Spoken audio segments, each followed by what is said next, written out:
Good morning. I am Ravindra Kumar Bera. Welcome to my physics class. Today we are going to discuss about moment of inertia. Last class what we have discussed? Last class what we have discussed about the static equilibrium of a body and some of the numericals. Today we will discuss about moment of inertia. What is the moment of inertia? Let's see. Moment of inertia. First of all, we will compare some of the physical quantity with some of the physical quantity that are related to linear motion and in rotational motion. Linear motion and in rotational motion. जैसे कि यहाँ पे अगर linear motion लूँ, यहाँ पे rotational motion लूँ, linear motion लूँ, यहाँ पे rotational motion लूँ, तो क्या होता है? यहाँ पे अगर मैंने डिस्टेंस लिया तो यहाँ पे मैं थीटा ले रहा हूँ, ये भी आपने डिस्कशन किया था। यहाँ पे वेलोसिटी ले रहा हूँ तो यहाँ पे एंगुलर वेलोसिटी ले रहा हूँ, यहाँ पे लीनियर एक्सेलरेशन ले रहा हूँ तो यहाँ पे एंगुलर एक्सेलरेशन ले रहा हूँ। उसी तरह यहाँ पे जो मैं फोर्स ले रहा हूँ, मैंने टॉर्क के बारे में डिस्कशन किया था। यहाँ पे टॉर्क आ रहा है, अरे हाँ या ना, तो ये वाला सब कुछ आ रहा है। तो उसी तरह यहाँ पे अगर मास आता है तो यहाँ पे क्या आएगा, यहाँ पे क्या आएगा। अब इसको हम देखते हैं। अब यहाँ पे क्या आएगा, देखो मास हमारा लीनियर मोशन में क्या करता है, मास हमारा लीनियर मोशन में क्या करता है ना, that is the describe the inertia of a body. That means it states about the state of the body, that is whether the body is at rest or in motion. If it is moving with a uniform speed, then it will continue to move with a uniform speed. Yes or no? आ रहे हैं या ना? तो यहाँ पे inertia क्या होता है लीनियर motion में? Inertia is the property of a body by virtue of which the body will continue to be at rest or in uniform motion or moving in a straight line until and unless an external force is applied. अगर ये मेरा rest पे है, ये rest पे ही रहेगा अगर यहाँ पे कोई फोर्स नहीं अप्लाई किया। हाँ कि नहीं? अरे हाँ या ना? कोई फोर्स जब तक यहाँ पे अप्लाई नहीं होगा तो यहाँ पे मेरा बॉडी मूव नहीं करेगा। अगर ये 5 मीटर पर सेकंड में जा रहा है तो ये 5 मीटर पर सेकंड में ही चलेगा। आ रहा है समझ में? आ रहे हाँ या ना बोल? अच्छा ठीक है। उसके बाद देखो, तो उसी तरह रोटेशनल मोशन में क्या होता है? रोटेशनल मोशन में क्या होता है? मास का जो इक्विवेलेंट प्रॉपर्टी है रोटेशनल मोशन में, वो है वही वाला मोमेंट ऑफ इनर्शिया। वही है मोमेंट ऑफ इनर्शिया। ये क्या होता है? Moment of inertia is the property. Moment of inertia is the property of a body in rotational motion. Moment of inertia is the property of a body in rotational motion, which describes the condition of the rotation of the body. Condition of the rotation of the body, which describes the condition of the rotation. चाहे वो वाला घूम रहा है constant speed में, वो घूमते ही रहेगा। अगर वहां पे कोई एक्सटर्नल फोर्स का मतलब क्या है? टॉर्क। एक्सटर्नल टॉर्क हम एक्ट नहीं करेंगे। और ऐसा टॉर्क हमने दिया, अगर ये रोटेट नहीं कर, जितना रोटेट कर रहा है वहां से अगर टॉर्क हम ज्यादा कर ले तो ये ज्यादा जोर से घूमने चलेगा। हाँ कि नहीं? तो वो जो कंटिन्यू करता है उसे हम बोलते हैं क्या? Moment of inertia. उसे हम क्या बोल रहे हैं? Moment of inertia. आ रहा है समझ में? आ रहे हाँ या ना बोल? अच्छा ठीक है। अब लिखते हैं, तो मैंने इस मोमेंट ऑफ इनर्शिया को क्या लिखते हैं? आई लिखते हैं। मोमेंट ऑफ इनर्शिया क्या लिखते हैं? आई लिखते हैं। अब इसके बारे में कुछ डिटेल्स में जानेंगे। देख कैसे डिटेल्स में जानते हैं। अच्छा अब देख क्या हो रहा है, क्या होता है। अब देख थोड़ा सा कि अगर यहाँ पे कोई बॉडी है, मान के चल इसके ऊपर फोर्स में F डाल रहा हूं, बॉडी मूव कर रहा है MA पे, सोच जरा, छोटे छोटे चीज हम डिस्कशन करेंगे, आहिस्ता आहिस्ता आगे चलेंगे। अगर यहां से मोमेंट ऑफ इनर्शिया का कैसे बनता है डिस्टेंस कि यहीं से देख लेते हैं। F इक्वल टू MA, दोनों तरफ मैंने क्या किया? एक डिस्टेंस R मल्टीप्लाई किया। जो R मैंने मल्टीप्लाई किया, मान के चलिए ये मेरा एक्सिस ऑफ रोटेशन है। ये मेरा क्या है? एक्सिस ऑफ रोटेशन, कोई ये रिजिड बॉडी है और यहाँ पे कोई एक्सिस ऑफ रोटेशन है, मासेस तो चारों तरफ है, मैंने यहाँ का एक मास m ले लिया जिसका डिस्टेंस यहाँ से r है, जिसका डिस्टेंस यहाँ से r है, समझ में नहीं आ रहे? हाँ ना, जो r डिस्टेंस है वो एक्सिस ऑफ रोटेशन के साथ परपेंडिकुलर नहीं, जो r डिस्टेंस है वो एक्सिस ऑफ रोटेशन के साथ क्या है? परपेंडिकुलर है। अच्छा देख, इस तरह का बॉडी है, ये एक्सिस ऑफ रोटेशन है, ये ऐसे लटका हुआ है, यहाँ पे मास है, मैंने फोर्स इधर डाला तो ये ऐसे रोटेट करेगा। अरे हाँ या ना, एक्सिस ऑफ रोटेशन यहीं पे है, अब ये यहाँ पे फोर्स डालो तो ये ऐसे रोटेट करते चलेगा, रोटेट करते चलेगा। अरे हाँ या ना बोल? अच्छा ठीक है, तो अभी क्या हुआ, फोर्स मैंने क्या डाला, इधर ही डाला, फोर्स इधर डाला, मास पे डाला तो वहां पे कोई एक्सीलरेशन क्रिएट हुआ, ये हुआ। अब मैं इस डिस्टेंस को बोथ लेफ्ट एंड राइट में मल्टीप्लाई कर रहा हूं, m a इंटू r। अरे हाँ या ना, तो ये जो f इंटू r है, फोर्स मैंने किधर लगाया, फोर्स मैंने इधर ही लगाया है, फोर्स मैंने इस तरह का था, इसको मैं इससे रिप्रेजेंट कर रहा हूं, मगर फोर्स मैंने इस तरह लगाया है। बॉडी है, बॉडी है, बॉडी को इस तरह फोर्स लगाने से बॉडी रोटेट करेगा, बॉडी है तो बॉडी को इस तरह फोर्स लगाने से बॉडी रोटेट करेगा। तो सोच जरा, ये डिस्टेंस है, ये बॉडी है, तो फोर्स और बॉडी के बीच का एंगल कितना होगा? 90 डिग्री बनेगा। क्या बनेगा? 90 डिग्री। तो फोर्स इनटू परपेंडिकुलर डिस्टेंस, ये परपेंडिकुलर डिस्टेंस है तो मुझे क्या देगा? टॉर्क देगा। क्या देगा मुझे? टॉर्क देगा। अब m into r into a के जगह मैं लिख सकता हूं r अल्फा, एक्सीलरेशन की जगह क्या लिख सकता हूं? Radius into linear acceleration equal to radius into angular acceleration, ये हमने पढ़ा था। तो टाउ इक्वल टू क्या बन गया ना, m into R square alpha, tau equal to m into R square alpha. इसको किसके साथ मुझे कंपेयर करना है ना, f इक्वल टू ma के साथ। क्यों? टाउ जो काम कर रहा है रोटेशनल मोशन में, लीनियर मोशन में फोर्स वही काम कर रहा है, तो फोर्स का कंपैरेटिवली क्वांटिटी कौन है? लीनियर के साथ रोटेशनल कंपेयर करें तो टॉर्क है। एक्सीलरेशन, लीनियर एक्सीलरेशन का कंपैरेटिवली क्वांटिटी कौन है? Angular acceleration. अरे हाँ ना, तो जो m बनेगा, ये जो m बनेगा ये किसके साथ कंपेयर होगा ना, m is equivalent to, compare मतलब इक्विवेलेंट टू किसके साथ होगा? mr स्क्वायर के साथ। अब ये mr स्क्वायर को मैं कुछ लिख सकता हूं i इंटू अल्फा, एक कांस्टेंट मैंने ले लिया, उसका नाम मैंने दे दिया i इंटू अल्फा। बॉडी का मास तो कांस्टेंट है, ये डिस्टेंस को मैंने कांस्टेंट रख लिया तो i इंटू अल्फा। अरे हाँ या ना, तो that is equal to that i equal to क्या बनेगा मेरा ना, मोमेंट ऑफ इनर्शिया। क्या बनेगा मेरा? Moment of inertia. आया समझ में? जिसका वैल्यू है mr स्क्वायर, जिसका वैल्यू है mr स्क्वायर। आ रहा है समझ में? अरे हाँ या ना, तो i का क्या है फॉर्मूला? mr square. i क्या है मेरा? Moment of inertia. तो मोमेंट ऑफ इनर्शिया क्या चीज होता है? मोमेंट ऑफ इनर्शिया क्या डिस्क्राइब कर रहा है? बॉडी का मोशन को। जितना दूर से हम फोर्स लगाएंगे, जितना दूर पे फोर्स लगाएंगे उसी तरह से हमारे क्या होगा? मोमेंट ऑफ इनर्शिया चेंज होगा। फोर्स ज्यादा होगा तो मोमेंट ऑफ इनर्शिया चेंज होते होते जाएगा।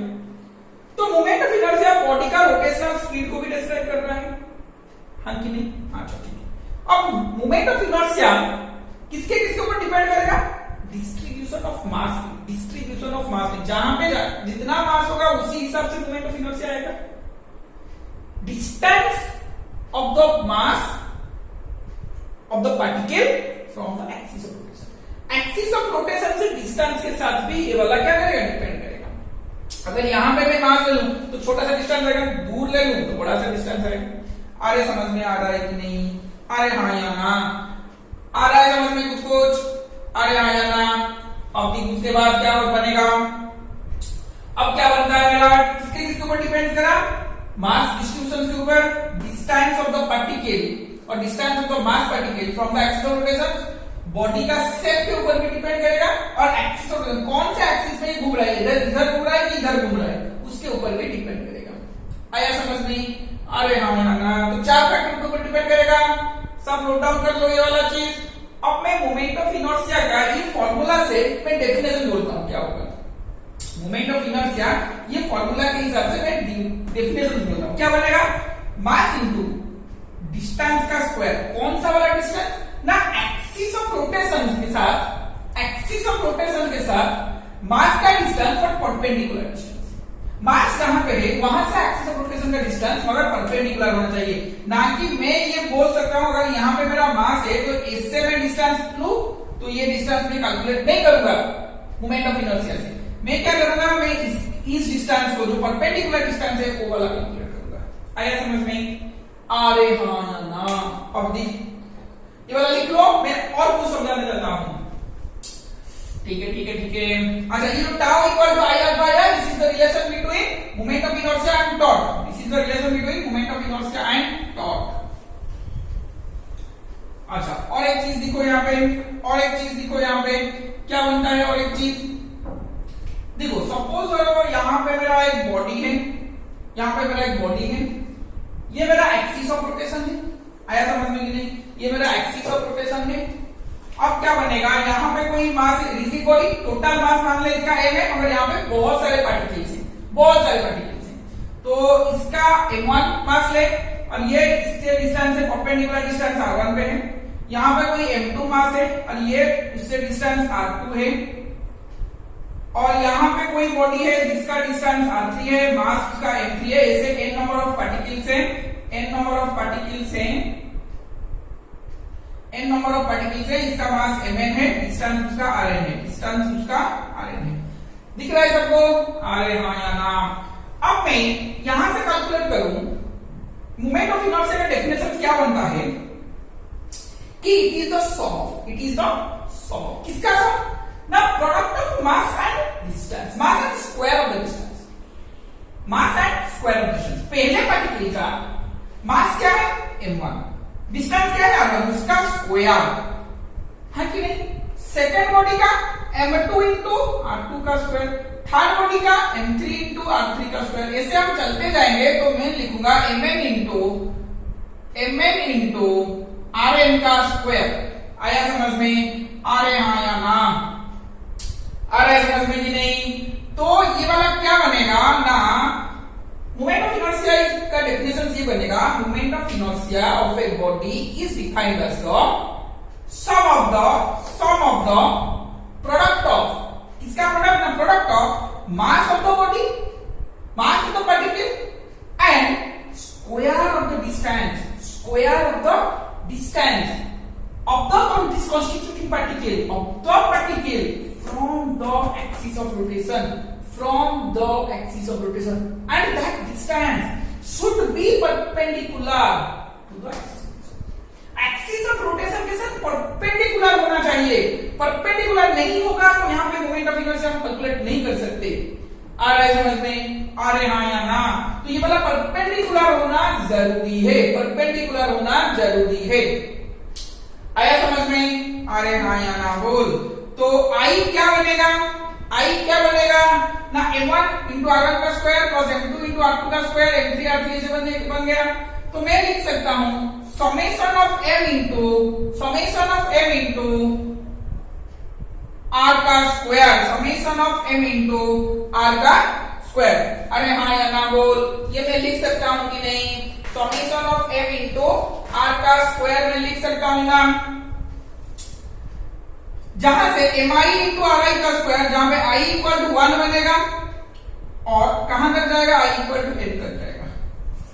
ये मैं समेशन के हिसाब से लिख सकता हूं, ये मैं समेशन के हिसाब से लिख सकता हूं।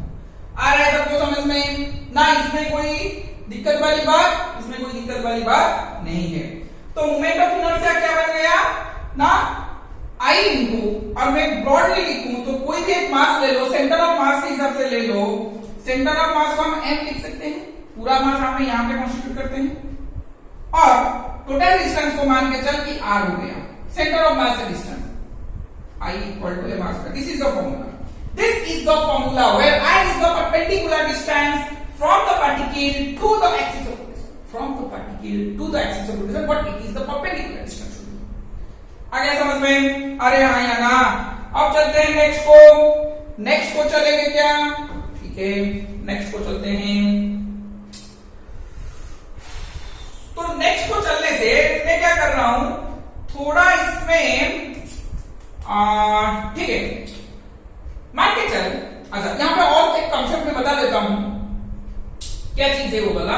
अच्छा इसको मैं मिटा देता हूं, इसको मैं मिटा देता हूं, ये वाला भी मिटा देता हूं। अच्छा ये जो m है कैपिटल M कैसे आएगा, अपना टोटल मास, बॉडी का मास, सेंटर ऑफ मास से हमने डिसाइड कर लिया। ये एज्यूम कर लिया। जब तुमको कोई सेंटर ऑफ मास का फार्मूला पूछेगा तो तुम क्या करोगे, centre of moment of inertia का फार्मूला पूछेगा क्या बोलोगे, mass into perpendicular distance of the particle from the axis of rotation का स्क्वायर। आया समझ? तो ठीक है, नेक्स्ट क्वेश्चन चलते हैं।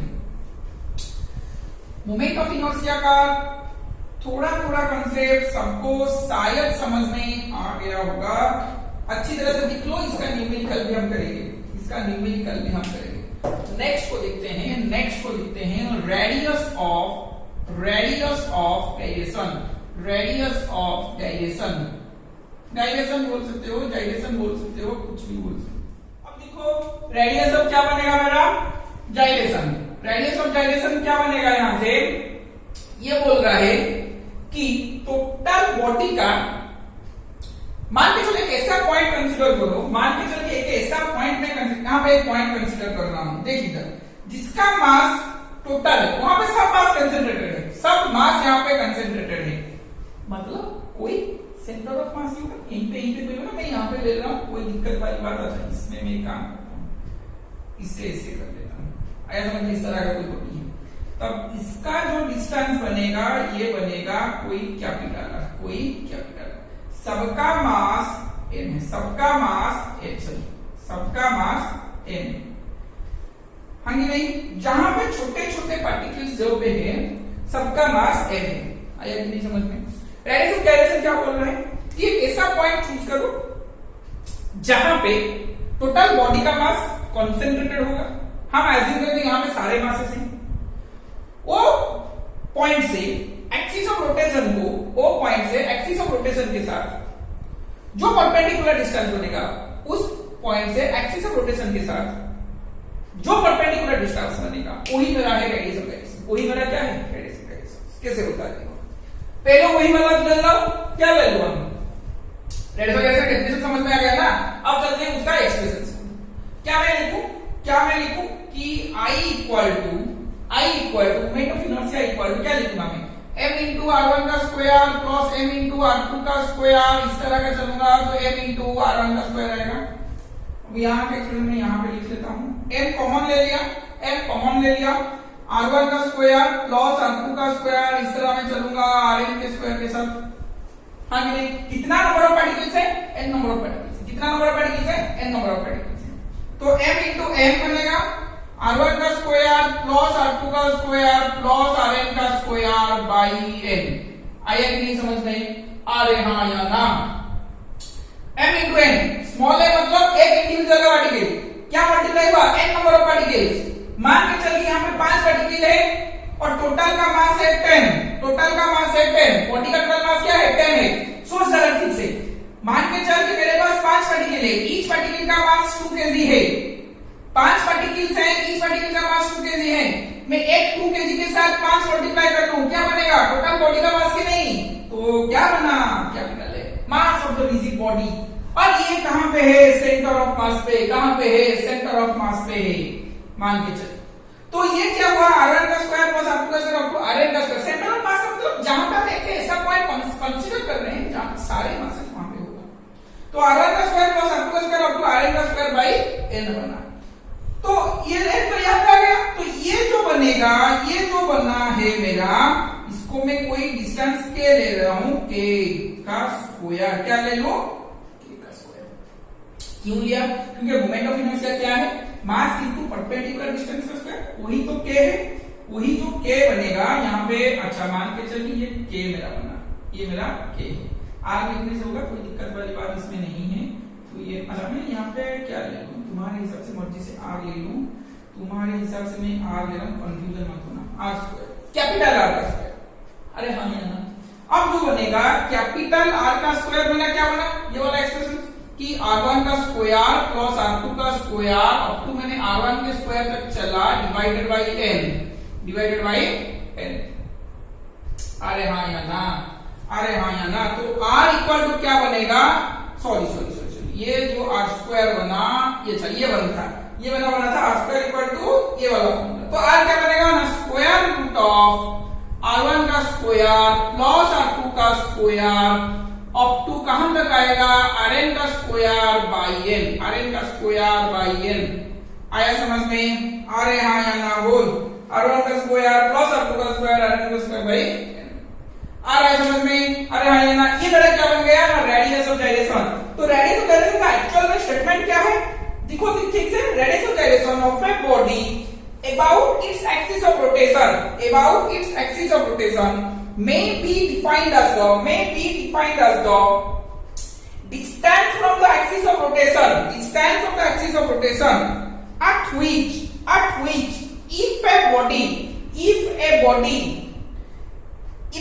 the whole mass of the body were assumed to concentrated, then the moment of inertia about the given axis, would be same as the moment of inertia with the actual distribution of mass, इसका moment of inertia जो आएगा, इस सारे का moment of inertia भी वही आएगा, इसका मोमेंट ऑफ इनर्शिया जो आएगा, इसका मोमेंट ऑफ इनर्शिया भी वही आएगा। अरे यही तो मैंने बोला था ना कि रेडियस गायरेशन क्या होगा, यहां से जितना डिस्टेंस पे होगा वही डिस्टेंस का moment of inertia radius gyration बोलेंगे। तो टोटल बॉडी का मोमेंट ऑफ इनर्शिया जो होगा, एक ऐसा पॉइंट चूज करना पड़ेगा हमको, वहां से भी मोमेंट ऑफ इनर्शिया, उस डिस्टेंस पे मोमेंट ऑफ इनर्शिया जो होगा, टोटल बॉडी का मोमेंट ऑफ इनर्शिया होगा। तो radius of gyration of a body about its axis of rotation, ये मेरा था एक्सिस ऑफ रोटेशन, आगे ऐसे घूम रहा था। Of radius of gyration about the axis of rotation is defined as the distance from the axis of rotation at which it is assumed that the total mass of the body is concentrated on that point and moment of inertia about that point, about the axis of rotation is same as the moment of inertia of the each mass in the body। आया समझ में कि नहीं, आ रहे हाँ या ना, आ रहा है समझ में। तो रेडियस ऑफ गायरेशन हो गया। अब कुछ लिखते हैं कि जो पार्टिकल घूम रहे हैं इनका एनर्जी क्या होगा, जो पार्टिकल मेरे घूम रहे हैं इनका एनर्जी कैसे आता है, मतलब हमें लिखेंगे रोटेशनल काइनेटिक एनर्जी। क्या लिखेंगे, रोटेशनल काइनेटिक एनर्जी। ठीक है, नेक्स्ट लिखते हैं क्या, relation between rotational kinetic energy end moment of inertia. देखो रोटेशनल काइनेटिक एनर्जी सिंपल सा चीज क्या है कि अगर मेरा बॉडी घूमना शुरू करेगा तो यहाँ पे जो पार्टिकल्स है वो कुछ एनर्जी देंगे, वहां पे जो पार्टिकल्स है कुछ एनर्जी घूमेंगे, कुछ वेलोसिटी से घूमेंगे। वेलोसिटी से घूमने का मतलब है काइनेटिक एनर्जी प्रोड्यूस हुआ, हाफ मास इनटू वेलोसिटी का स्क्वायर। तो वहां पे जो एनर्जी बना किसके लिए, टॉर्क की वजह से, क्योंकि टॉर्क ने फोर्स डाला है, तो उसको हम बोल रहे हैं रोटेशनल काइनेटिक एनर्जी। ऐसा चीज है, अच्छी तरह से समझ में आ जाएगा। देख के चल, बॉडी है ये वाला, ये मेरा एक्सिस ऑफ रोटेशन है, ये मेरा क्या है एक्सिस ऑफ रोटेशन से यहां से कुछ बॉडी ऐसे है m1 r1 के डिस्टेंस में, यहाँ पे कुछ m2 है r2 के डिस्टेंस में, मैंने अच्छा ठीक है, यहां तक आ चुका हूं, इसका mn मान ले, ये rn मान ले। आया समझ में कि नहीं, अरे हाँ या ना बोल, अरे हाँ या ना बोल। पहला पार्टिकल का तो ये जो यहाँ पे आएगा काइनेटिक एनर्जी में लिख रहा हूं, इसको हम रोटेशनल काइनेटिक एनर्जी में बोलेंगे। ये जो काइनेटिक एनर्जी है क्या, ईच इंडिविजुअल पार्टिकल का मैं काइनेटिक एनर्जी लूंगा, तो half into m1 into r1 का स्क्वायर में लिखूंगा, half into m1 into r1 का स्क्वायर में लिखूंगा। सेकेंड पार्टिकल का लिखूंगा हाफ m2 इंटू r2 का स्क्वायर, और ऐसा n नंबर पार्टिकल्स के लिए लिखूंगा mn into half mn into rn का स्क्वायर। आया समझ में कि नहीं। अब यहां से मैं हाफ कॉमन ले रहा हूं तो क्या बनेगा ना, m1 का स्क्वायर प्लस m1 का स्क्वायर इंटू r1 का square plus m2 into r2 का square plus mn into rn का स्क्वायर। आया कि नहीं समझ में? आ रहे हाँ या ना? क्या गलत लिखा मैंने यहाँ पे? हाँ ठीक है, ये r1 नहीं होगा, ये r1 नहीं होगा, क्या होगा? v होगा। देखो क्या लिखना है मुझे, हाफ m1 इंटू v1 का स्क्वायर m2 इंटू v2 का स्क्वायर mn इंटू vn का स्क्वायर। आया कि नहीं समझ में? तो अब मैं क्या लिख सकता हूं, अब मैं क्या लिख सकता हूं, काइनेटिक एनर्जी को E में रिप्रेजेंट करता हूं। हाफ तो बाहर है, m1 v1 की जगह मैं लिख सकता हूं r1 इंटू ओमेगा का स्क्वायर। एक ही ओमेगा में घूम रहे हैं, कांस्टेंट वेलोसिटी से घूम रहे हैं, कांस्टेंट वेलोसिटी से घूम रहे हैं, तो r1 इंटू क्या मैं लिखूंगा ओमेगा का स्क्वायर प्लस m2 इंटू क्या लिखूंगा v2 की जगह r2 इंटू ओमेगा, क्योंकि सबका डिस्टेंस अलग अलग है, सब मास का डिस्टेंस अलग अलग है, r2 इंटू ओमेगा का स्क्वायर। ऐसे में चलूं तो क्या लिखूंगा mn into rn into omega का स्क्वायर, rn इंटू ओमेगा का स्क्वायर। आया कि नहीं समझ में? आ रहे हाँ या ना?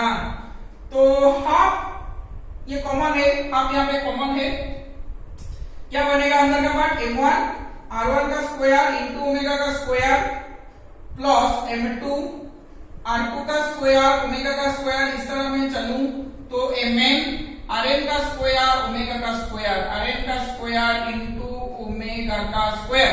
आया कि नहीं समझ में? अरे हाँ या ना?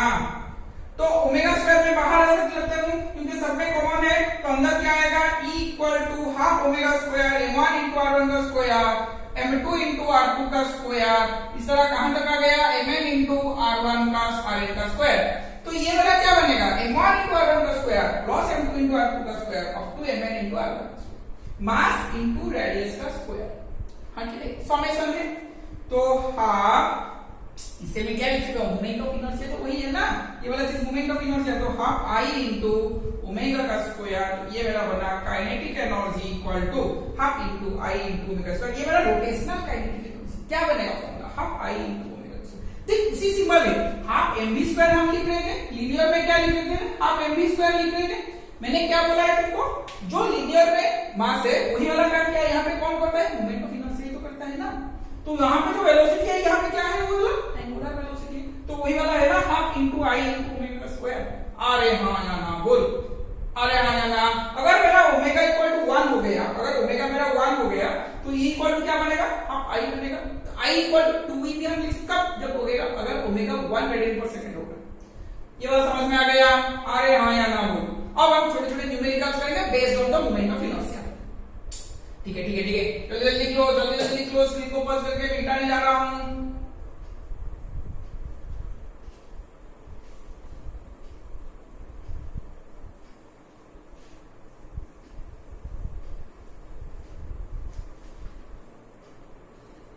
तो मोमेंट ऑफ इनर्शिया में हमको क्या करना है, मास कितना है कहां पे है उसके हिसाब से मुझे एक्सिस ऑफ रोटेशन दिखना है जो कि परपेंडिकुलर है, जो कि परपेंडिकुलर है। आ रहा है समझ में कि नहीं?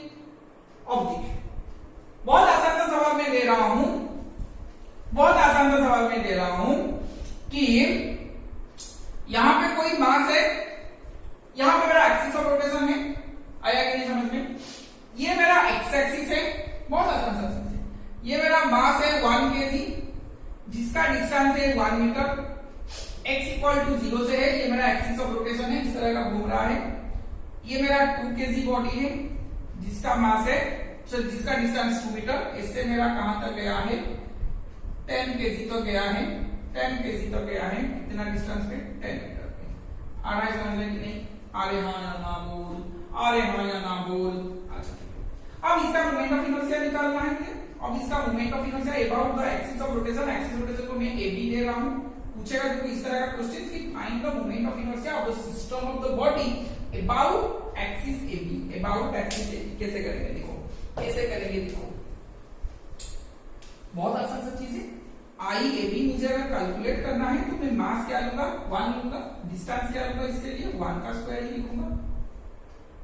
इसका मास 2 है तो डिस्टेंस क्या लूं मैं 2 का स्क्वायर ही लिखूंगा। अरे हाँ या ना? इस तरह मैं 3 का स्क्वायर ही लिखूंगा।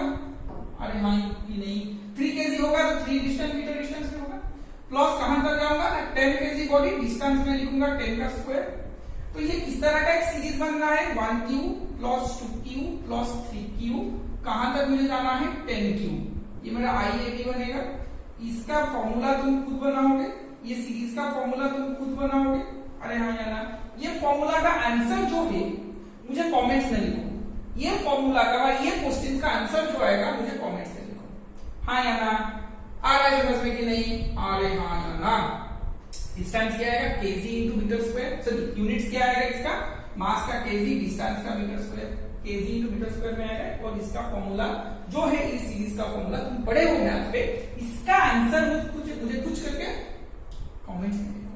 आया समझ में? नेक्स्ट क्वेश्चन को चलते हैं। कॉन्सेप्ट आ गया, परपेंडिकुलर डिस्टेंस मुझे लेना है, सब में परपेंडिकुलर डिस्टेंस, सब में परपेंडिकुलर डिस्टेंस मुझे लेना है। अब हम ट्रायंगल का करेंगे, स्क्वायर का करेंगे, किसी भी चीज का हम कर सकते हैं, किसी भी चीज का हम कर सकते हैं। देखो और एक बात देखो, 2 क्वेश्चन ही कराऊंगा, ज्यादा नहीं। देखो छोटे छोटे न्यूमेरिकल्स करते हैं, किसके ऊपर, मोमेंट ऑफ इनर्शिया के ऊपर। क्या दिया गया है, एक दूसरा न्यूमेरिकल लिखते हैं, वो वाला पहले न्यूमेरिकल को लिख लिया, अब दूसरा न्यूमेरिकल। अब मेरा ये है क्या, इक्विलैटरल ट्रायंगल है, यहां पे मेरा 3 kg बॉडी है, यहां पे मेरा 4 kg बॉडी है, यहां पे मेरा 5 kg बॉडी है। कोई एक्सिस ऑफ रोटेशन मेरा ये पॉइंट को क्रॉस करके जा रहा है, and that axis of rotation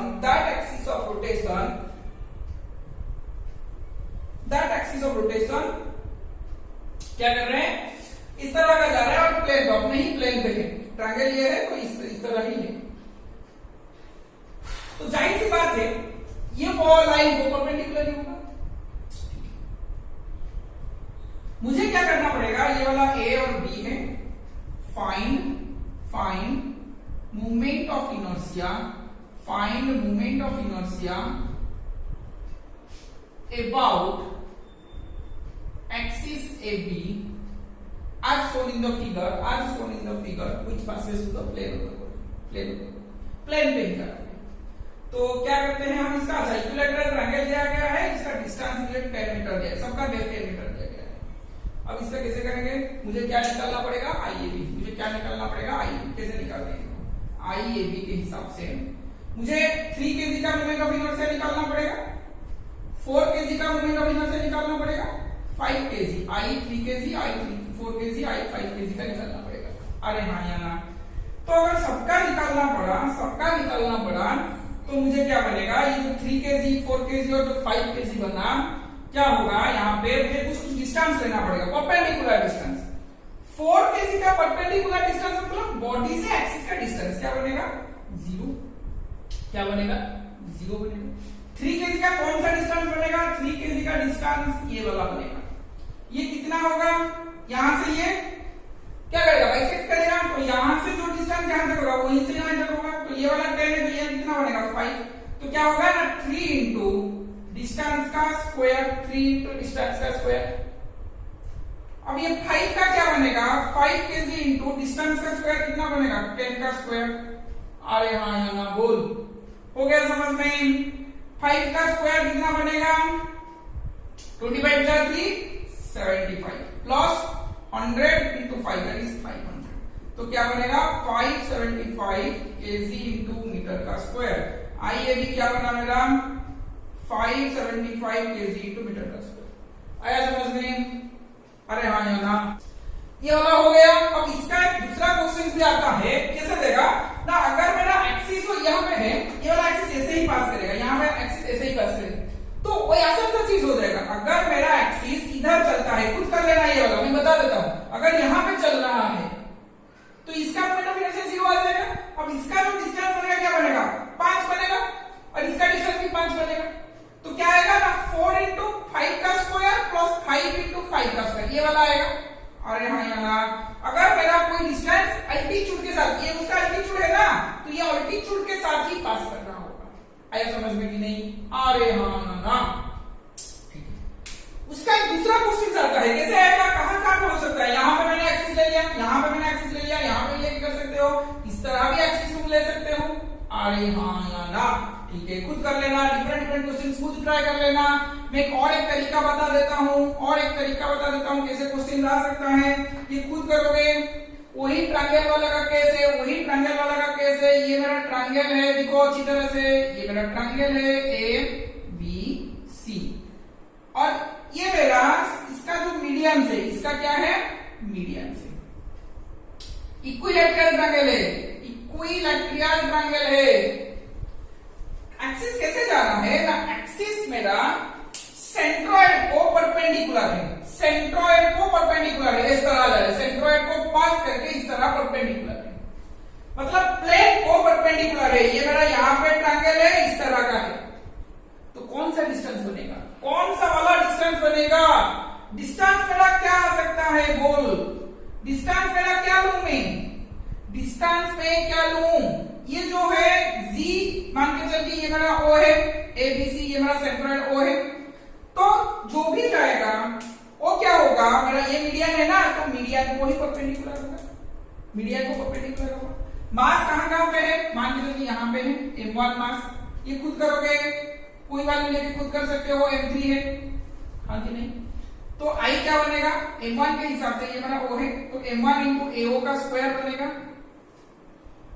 The axis passing through the centroid and perpendicular to the plane, तो प्लेन को परपेंडिकुलर मतलब हुआ, मतलब AO भी परपेंडिकुलर होगा, BO भी परपेंडिकुलर होगा, CO भी परपेंडिकुलर होगा, तो M1 into AO का स्क्वायर होगा, M2 into BO का स्क्वायर होगा, M3 into CO का स्क्वायर होगा। पता है ना, AO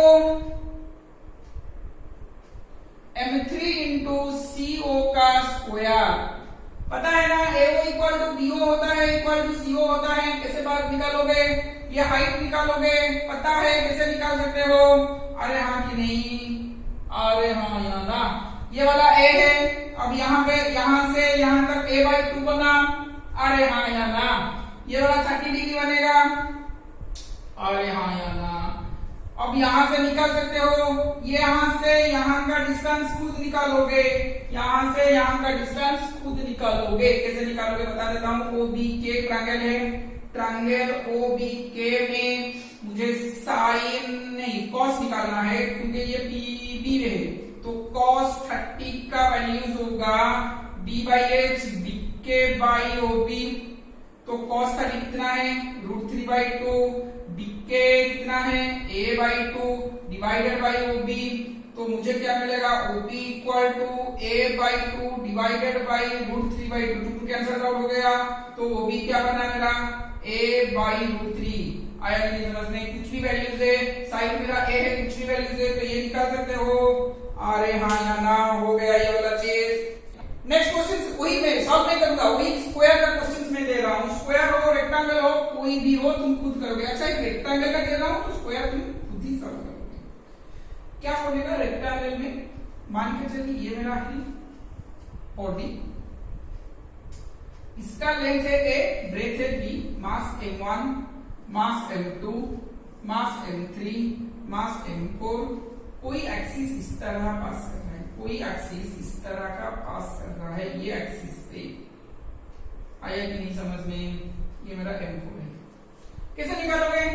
अच्छा ये AP है, IAP मुझे पूछा है, IAP मुझे पूछा है, कैसे निकालोगे? यहां से ये बॉडी का डिस्टेंस 0 होगा, इसका डिस्टेंस 0, इसके लिए बनेगा, इसके लिए बनेगा, इसके लिए डिस्टेंस होगा A, इसके लिए डिस्टेंस होगा A। आया कि नहीं समझ? तो M2 into A का स्क्वायर M3 into A का स्क्वायर बन गया। अरे हाँ ना, यहां पे एक्सिस नहीं दिया गया, हो गया ये वाला। अगर एक्सिस मुझे मेरा एक्सिस कहां मिलेगा, मुझे एक्सिस मिलेगा कि सेंटर को पास करके जा रहा होगा। ये वाला M1 है, ये वाला M4 है, डिस्टेंस सेंटर को मतलब इस तरह का पास करके जा रहा होगा। आया कि नहीं? अब यहां से ये मास के लिए डिस्टेंस क्या बनेगा, ये वाला बनेगा, क्या बनेगा A/2, इसके लिए भी A/2 और इसके लिए भी A/2, इसके लिए भी A/2। ऐसा समझ में नहीं?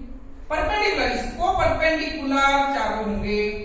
अगर मेरा एक्सिस कुछ इस तरह का दिया गया होगा, अगर मेरा एक्सिस कुछ इस तरह का दिया गया होगा, हाँ कि नहीं? अब इस तरह का जो एक्सिस बनेगा, यहां से कितना क्या परपेंडिकुलर डिस्टेंस बनेगा, यही वाला परपेंडिकुलर डिस्टेंस बनेगा b/2। यहां से क्या बनेगा b/2, यहां से क्या बनेगा b/2, यहां से क्या बनेगा b/2। आया कि नहीं समझ में? अरे हाँ या ना बोल। अब देखो इसका एक्सिस कहां पे जाता है, डिपेंड करता है कि एक्सिस के हिसाब से मेरा मोमेंट ऑफ इनर्शिया चेंज होगा। एक्सिस कैसे जाता होगा, एक्सिस मान के चल कि ये मेरा एक स्क्वायर है, रेक्टेंगल का हो गया, ये मेरा एक स्क्वायर है, m1 है, m2 है, m3 है, m4। ये वाला लास्ट क्वेश्चन से लिख लो। अगर मेरा axis perpendicular to the intersection of the diagonal के साथ पास कर रहा है, इंटरसेक्ट हो रहा है, तो कैसे बनेगा, ये मेरा A पॉइंट है, B point, C point, B point, ये मेरा G पॉइंट है। ऐसे परपेंडिकुलर तो प्लेन मतलब प्लेन को ऐसे ही बनेगा। तो यहां पे परपेंडिकुलर डिस्टेंस कौन आएगा, परपेंडिकुलर डिस्टेंस m1 के लिए कौन आएगा ना AG आएगा, परपेंडिकुलर डिस्टेंस कौन आएगा AG आएगा, m2 के लिए BG आएगा, m3 के लिए CG आएगा, m4 के लिए DG आएगा। क्यों पता है देखो, अरे देख इधर, यही तो परपेंडिकुलर, ये अगर आया तो ये वाला ही तो परपेंडिकुलर होगा कि नहीं। अगर ये है, देखो जरा, ये है तो ये इसके साथ क्या बनेगा, परपेंडिकुलर बनेगा, ये इसके साथ परपेंडिकुलर, इसके साथ परपेंडिकुलर, इसके साथ भी परपेंडिकुलर। तो क्या बनेगा मेरा m1 इंटू आई परपेंडिकुलर के साथ, परपेंडिकुलर के साथ क्या बनेगा m1 इंटू AC का स्क्वायर, m2 इंटू BG का स्क्वायर प्लस CG का स्क्वायर, किसके साथ m3 के साथ CG का स्क्वायर, m4 के साथ DG का स्क्वायर, m4 के साथ DG का स्क्वायर। आया कि नहीं समझ में? अरे हाँ या ना। उसी तरह मैं दे सकता हूं यहां पे कोई एक्सिस में कोई साइड में AD से, तो इसका 0 बनेगा, इसका क्या यहां से बनेगा, इसका यहां से बनेगा। कोई डायगोनल से दूं तो इसका, अगर ये डायगोनल लिया तो ये 0 बनेगा, ये 0 बनेगा। डिस्टेंस इसके साथ ये डिस्टेंस लूंगा, इसके साथ ये डिस्टेंस लूंगा। हो गया समझ में? अरे हाँ या ना। तो थोड़ा मैं एक्सपेक्ट कर रहा हूं कि मोमेंट ऑफ इनर्शिया का कांसेप्ट तुमको समझ में आ गया। अगर कोई डाउट है तो यहाँ पे कमेंट्स में लिख लो, और वो वाला क्वेश्चन का आंसर कमेंट्स में लिखना। आ रहा है समझ में? अरे हाँ या ना हुआ? अरे हाँ या ना। नेक्स्ट क्लास में हम डिफरेंट शेप का, ज्योमेट्रिकल ऑब्जेक्ट का डिफरेंट शेप के साथ मोमेंट ऑफ इनर्शिया निकालेंगे। आ रहा है समझ में? अरे हाँ या ना। नेक्स्ट को चलेंगे, ठीक है। Thank you. नेक्स्ट क्लास में मिलते, थैंक यू।